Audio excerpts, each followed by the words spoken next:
Hai semua, salam sejahtera Malaysia, tuan-tuan dan mama semua. Kembali lagi di dalam satu lagi isu yang sangat mengejutkan. Bagi saya ini satu lagi keputusan mahkamah yang pasti menggemparkan seluruh kepimpinan UMNO Barisan Nasional dan juga kepimpinan Bersatu Perikatan Nasional. Kenapa saya kata kedua-dua parti ini, gabungan parti ini akan digemparkan? Disebabkan dua nama pemimpin mereka yang dikaitkan dengan satu keputusan mahkamah hari ini yang amat-amat mengejutkan, yaitu Zahid Hamidi dan juga Muhyiddin Yassin. Oke, saudara-saudara, bagi Anda yang pertama kali di dalam channel ini, Anda boleh tekan butang like, share, dan subscribe untuk info-info yang banyak, info yang panas tentang politik di Malaysia dan isu semasa. Tonton semua dari Malaysia Kini, satu artikel bicara penuh saman Zahid terhadap Muhyiddin Oktober ini. Perbicaraan penuh saman timbalan Perdana Menteri Ahmad Zahid Hamidi terhadap bekas Perdana Menteri Muhyiddin Yassin akan berlangsung pada Oktober ini selama 10 hari.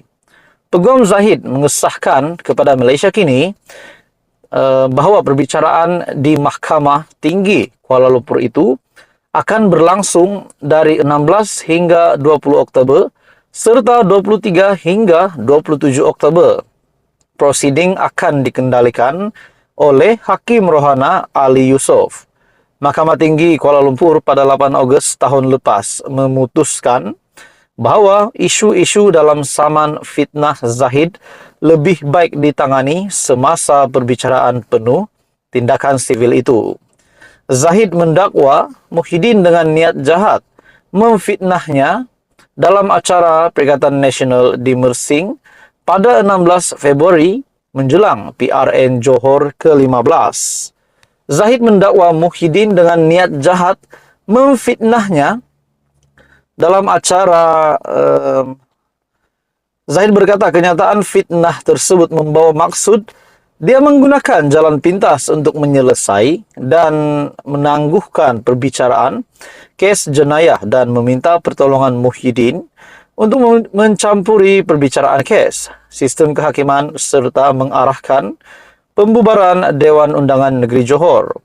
Dia antaranya menuntut ganti rugi ganti rugi teruk dan teladan faedah serta perintah mengarahkan defendant menerbitkan permohonan maaf tanpa syarat secara bertulis di surat khabar yang akan ditentukan oleh plaintiff.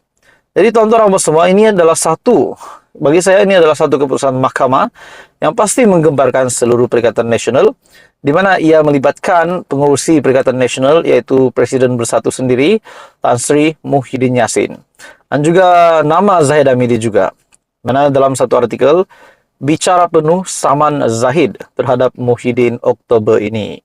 Perbicaraan penuh saman timbalan Perdana Menteri Ahmad Zahid Hamidi terhadap bekas PM tersebut akan berlangsung selama 10 hari pada bulan Oktober ini. Mahkamah Tinggi KL pada 8 Ogos tahun lepas memutuskan bahawa isu-isu dalam saman fitnah Zahid lebih baik ditangani semasa perbicaraan penuh tindakan sivil itu. Zahid mendakwa Muhyiddin dengan niat jahat memfitnahnya dalam acara PN di Mersing pada 16 Februari. Zahid berkata, kenyataan fitnah tersebut membawa maksud dia menggunakan jalan pintas untuk menyelesaikan dan menangguhkan perbicaraan kes jenayah dan meminta pertolongan Muhyiddin untuk mencampuri perbicaraan kes sistem kehakiman serta mengarahkan pembubaran Dewan Undangan Negeri Johor. Bagi saya ini satu lagi kejutan besar untuk Muhyiddin atau Muhyiddin Yassin. Menurut Anda, tuan-tuan semua, apa komen Anda berkaitan dengan isu ini? Teruskan bersama di dalam channel ini untuk info padu, info hangat. Jangan lupa tekan butang like, share, dan subscribe. Hai semua, salam sejahtera Malaysia. Kembali lagi di dalam channel ini. Kembali lagi dalam isu seterusnya. Ini satu lagi tangkapan yang benar-benar akan mengejutkan seluruh Malaysia. Terutamanya Datuk Seri Anwar Ibrahim, Perdana Menteri, dan juga kepada seluruh Malaysia, pemimpin-pemimpin politik di Malaysia dan seluruh menteri. Seorang pegawai kanan menteri di dalam kerajaan akhirnya berjaya ditangkap. Ini pasti menjadi tangkapan yang amat mengejutkan. Siapa-siapa saja pun yang terpalit rasuah pasti akan dikenakan tindakan. Seperti apa yang pernah dinyatakan oleh Ketua Suruhanjaya Pencegahan Rasuah Malaysia SPRM, yaitu Tan Sri Azam Baki, membuat kenyataan siapapun yang terlibat dengan rasuah pasti akan disiasat.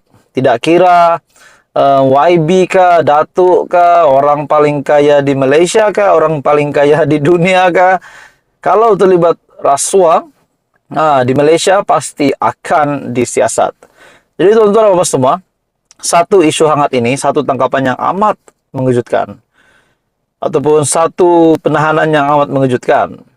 Dari Malaysia Kini, artikel ini, Setiausaha Sulit Siva Kumar pula ditahan SPRM. Suruhanjaya Pencegahan Rasuah Malaysia SPRM menahan seorang pegawai kanan Menteri Sumber Manusia V. Siva Kumar. Kali ini tangkapan berkenaan dibuat ke atas Setiausaha Sulit Menteri Terbabit. Ketua Pesuruhjaya SPRM Azam Baki mengesahkan tangkapan itu kepada Malaysia Kini.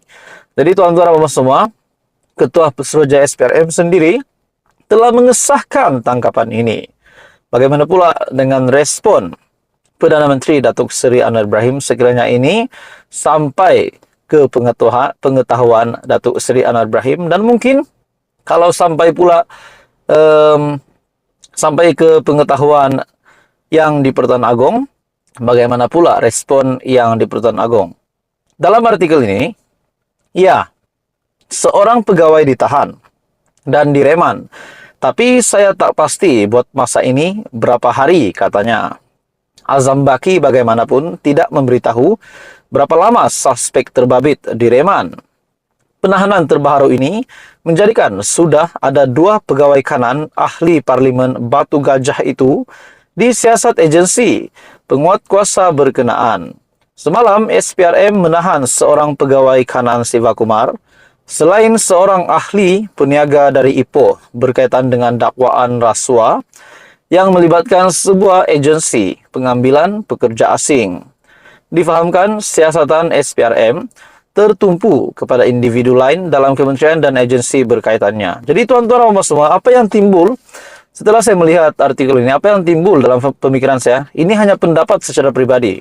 Adakah rasuah ini memang dilakukan oleh pegawai kanan tersebut ataupun Setiausaha Sulit V. Siva Kumar sebagai Menteri Sumber Manusia, ataupun mungkin ada terlibat dengan menteri tersebut, ataupun mungkin hanya sekadar kemalangan.